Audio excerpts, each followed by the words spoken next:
Коомдогу талуулуу маселени чечүүдө жана коррупция менен күрөшүүдө дегеле мамлекеттик органдарга элдин үнүн жеткирүүдө жарандык коомдун пикири маанилүү.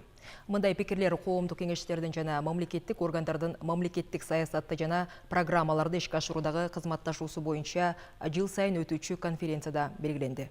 Теманы кабарчыбыз Нургул Жумабекова улантат.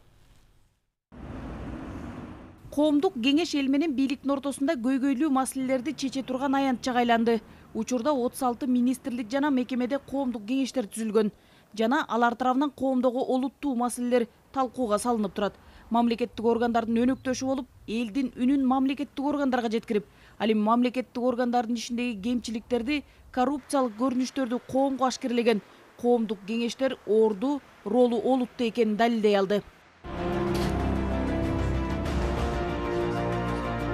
Дал ушул коррупциялык көрүнүштөрдү жоюу багытында коомдук кеңештер Коопсуздук кеңеши менен тыгыз кызматташтыкта иш алып барып келет жана натыйжалуу жыйынтыктар бар.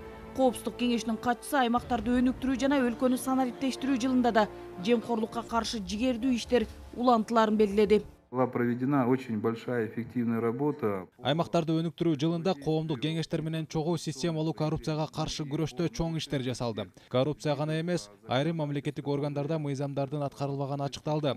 Быйыл аймактарды өнүктүрүү жана өлкөнү санариптештирүү жылында көп мамлекеттик кызматтар электрондук түргө өткөрүлөт.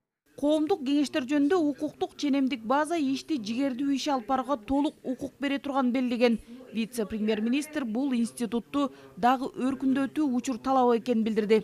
На сегодняшний день нужно усилить механизмы взаимодействия. Иштиктүү тажрыйбаны эске алуу менен мыйзамдарды мындан ары карай өркүндөтүү керек. Бул процессте мамлекеттик органдар өздөрү алдыңкы катарда туруусу зарыл. Биз ченемдик укуктук базаларды өркүндөтүү боюнча сунуштарды күтөбүз. Коомдук кеңештерди өнүктүрүү үчүн зарыл болгон бардык кабыл алынган чечимдер өкмөт тарабынан колдоого алынат. Мыйзамга ылайык коомдук кеңештердин мүчөлөрү комиссия тарабынан сынактын негизинде тандалат.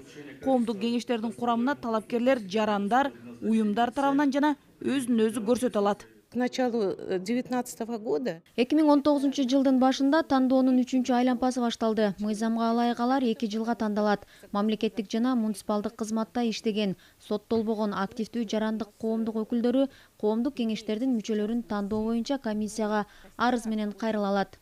Коомдук кеңештер жарандык демилгелерди алдыга жылдырууда негизги күчкө ээ экени жана бул институт мамлекеттик башкаруунун ажырагыс бөлүгүнө айланганы айкын. Анын натыйжасында акырындык менен жарандардын мамлекеттик органдарга болгон ишенбестиги жоюлуп бара жатат. Коомдук кеңештер берген сунуштар эске алынып, коомдун демилгелери мамлекетке жеткирилүүдө. Нургул Жумабекова, Тимур Сыдыгалиев, Коомдук биринчи канал.